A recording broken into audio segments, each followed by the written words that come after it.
Fans in Montreal were simply thrilled to see the real version of John Cena back in action for Smackdown.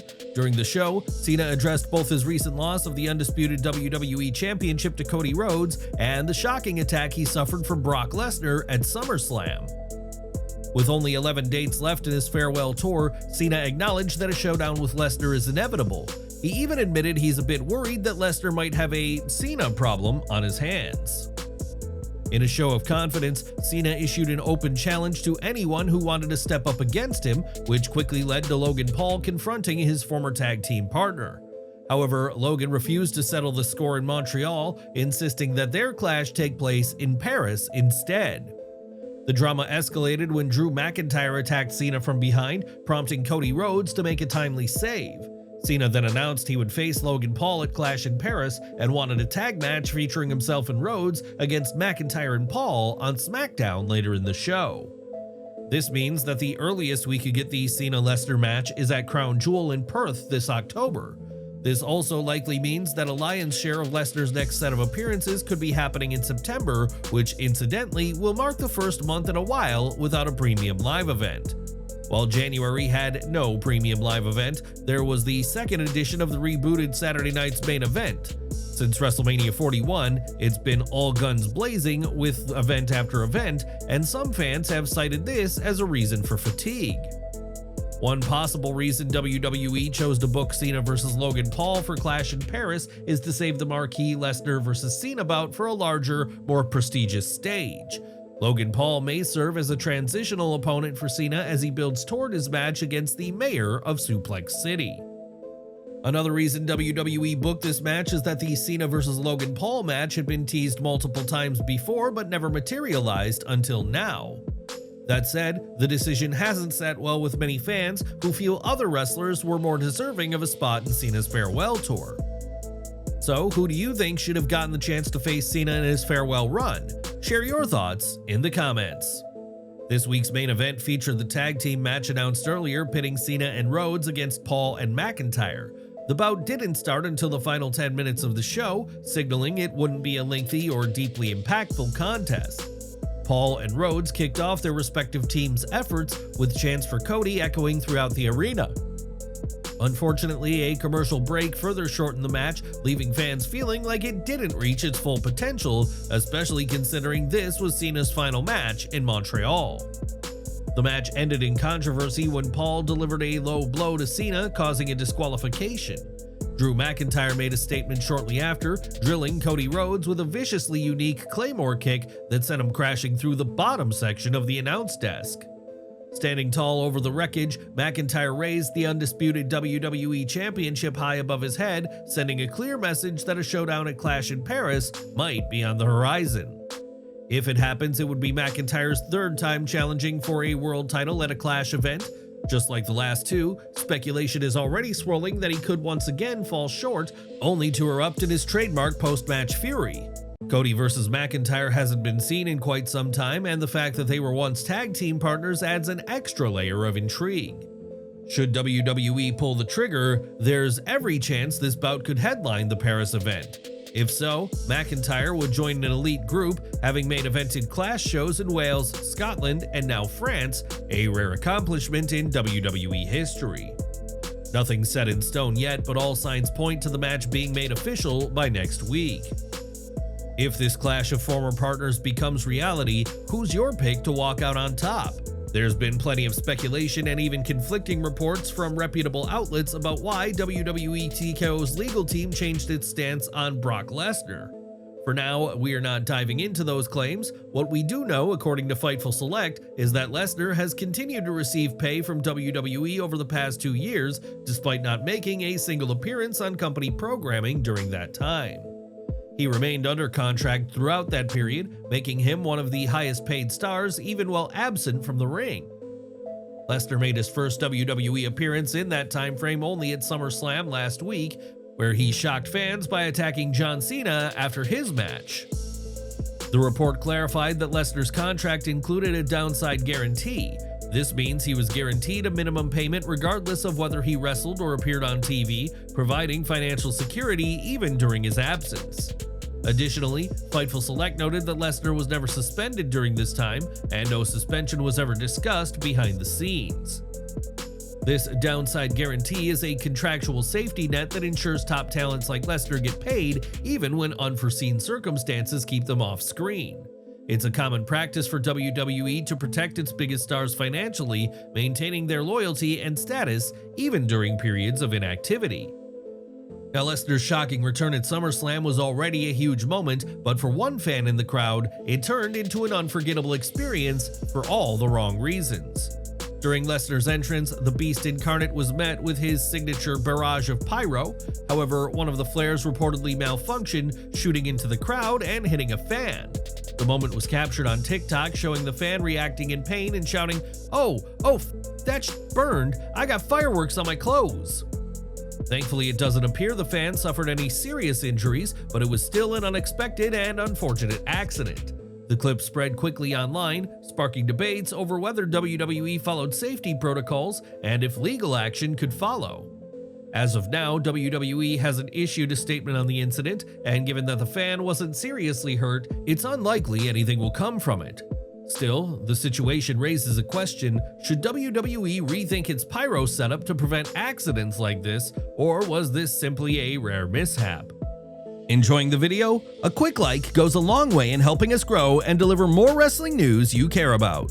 Vince McMahon is making news again as the former chairman is gearing up for a very rare public appearance in an upcoming interview that's already turning heads, mainly because he's dramatically changed his look, surprising longtime fans.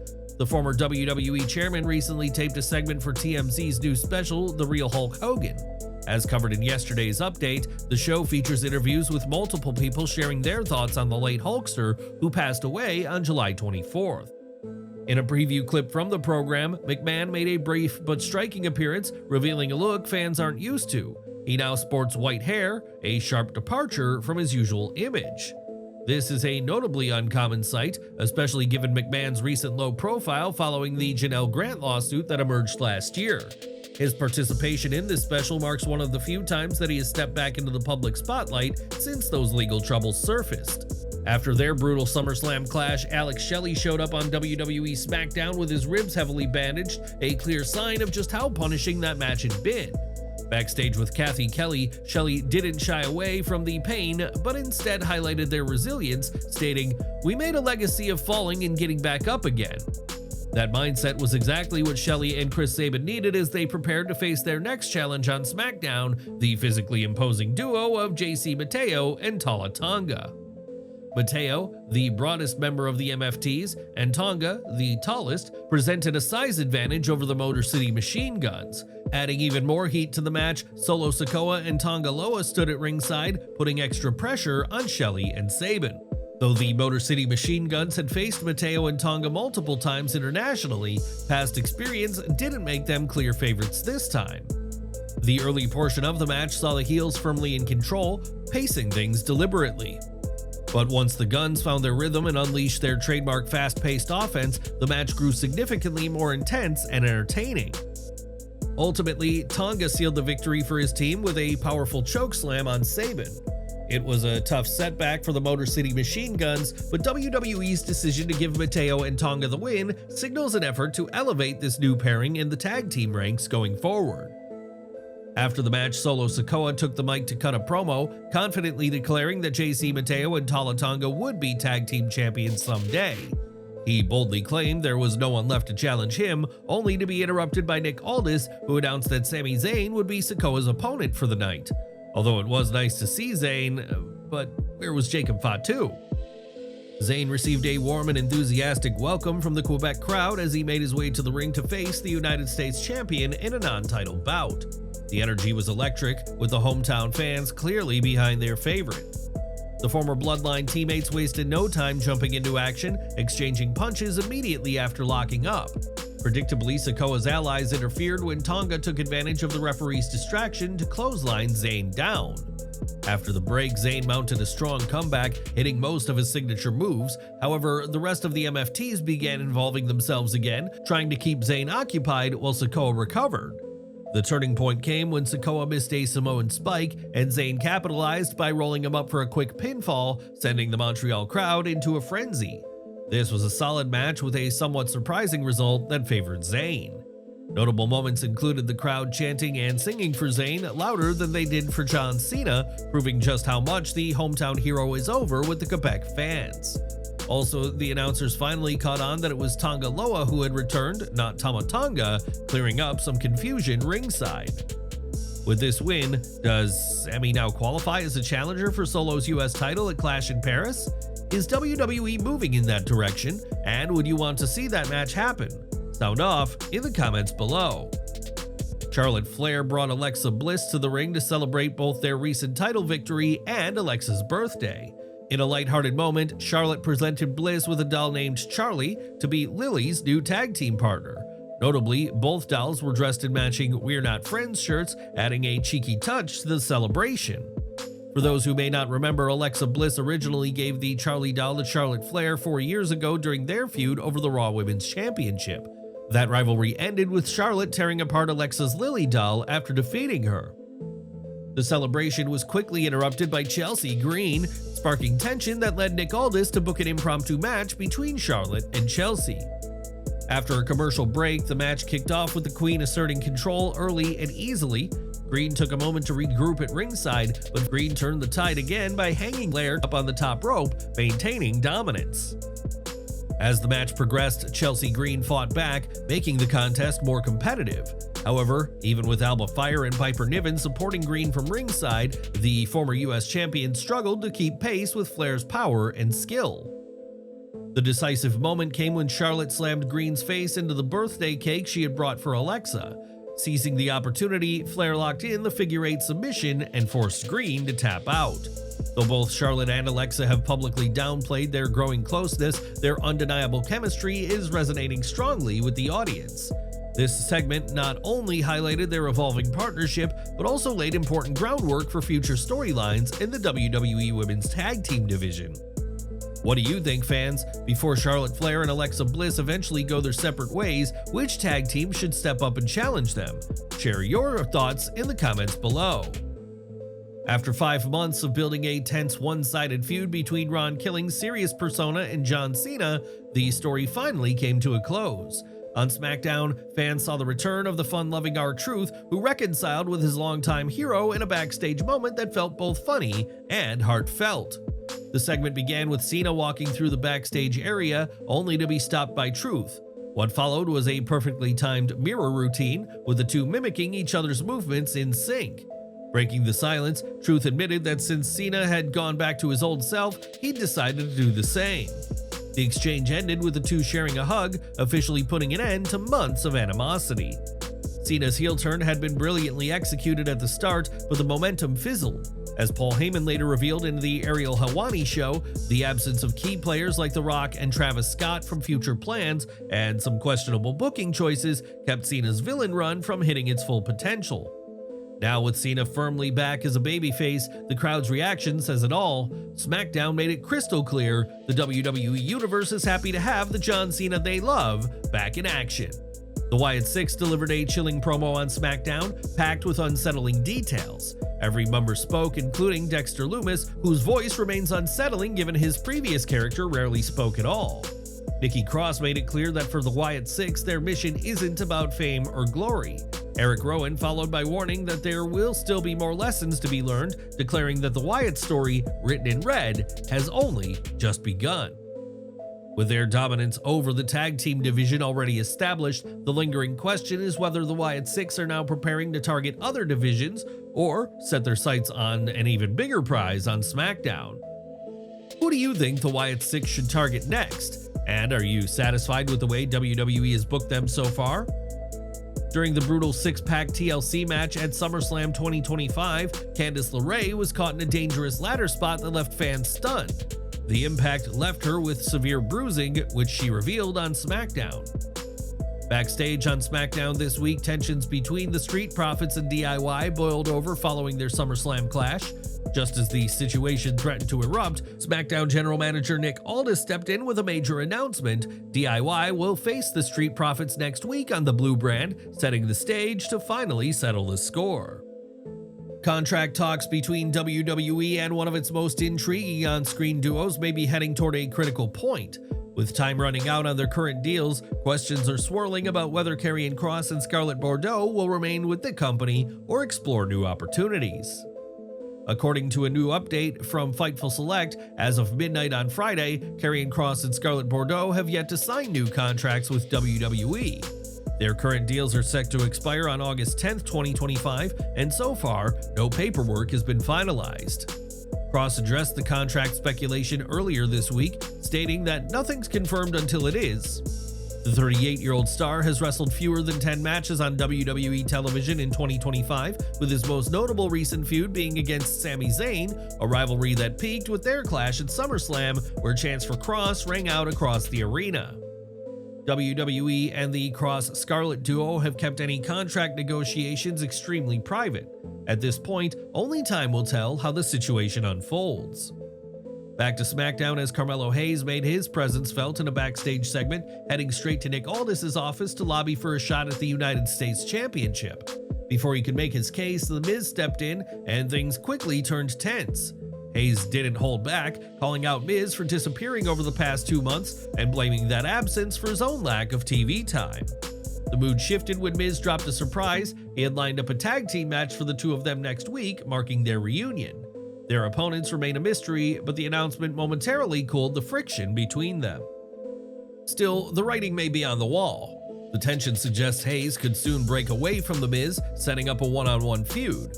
If that happens, a win over Miz could be the springboard Hayes needs to secure more screen time and cement himself as one of SmackDown's rising stars.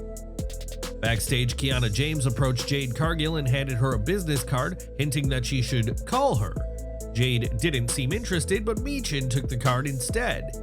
Michin made it clear, though, that her main focus was getting a shot at the US champion, meaning her sights were firmly set on Julia. At this stage, it doesn't seem like Michin has any intention of joining forces with Kiana and Julia, but Jade may be a different story. If this interaction is the start of a recruitment process, it could eventually lead to Jade turning heel and aligning with them, which would make for a very intriguing alliance. Later in the night, Jade ran into Tiffany Stratton again, and in a tense backstage moment, the former AEW star warned Tiffy Time that she won't lose the next time they meet, confirming their rivalry is far from over. With Clash in Paris 2025 already shaping up to be a loaded card, there's a real chance the two won't get a spot there. If that's the case, a rematch at WWE Crown Jewel Perth seems likely. SmackDown also featured a very good promo from Aleister Black in which he revealed that Damian Priest is dealing with an injury. According to Black, Priest sustained a hairline fracture to his jaw during their match on last week's show. That match ended in a disqualification when Black hurled a chair into Priest's face. Not stopping there, Black unleashed a brutal post-match assault, repeatedly striking Priest with the chair before finishing him off with a devastating black mass. At this point, there's no update on when Priest will be cleared to return to action. What's your take on Aleister Black's current character? Do you like the way WWE is portraying him, or would you rather see a different direction for his persona? After the main event of SmackDown, Cody Rhodes was helped to his feet by security and medical staff once the show went off the air. The undisputed WWE champion managed to walk back on his own, reassuring fans in attendance. The post-show action began with two dark matches. First, Bayley faced Raquel Rodriguez in a singles match, with the Horsewoman picking up the win. Next, hometown favorite Sami Zayn made his way out to address the crowd, but his moment was cut short by an attack from El Grande Americano. This led to an impromptu match, which Zayn won to a huge ovation. After the victory, the Canadian star spent some time speaking to the crowd and even brought a young fan into the ring to help close out the night on a heartwarming note. And that's a wrap for SmackDown. How would you rate the show? Were you expecting a Cena vs. Paul match? Which feud had you the most excited? Sound off in the comments below. AI is on the rise and it's leading to some unusual moments online. One recent example is an AI-generated wedding photo of Charlotte Flair that's been making the rounds on social media. The photo shows Flair with WWE LFG star Braden Jessie Ray, which the young wrestler himself posted after he flirted with her on the show. The Queen had appeared on WWE LFG, where she asked the upcoming wrestlers to introduce themselves, which led to Ray singing her a song, making his admiration clear. He then shared the AI photo of them getting married with the caption, "Haters will say it's fake, but only the real ones know." It shows the WWE LFG star isn't going to give up on the situation as he continues to try and win over the veteran performer.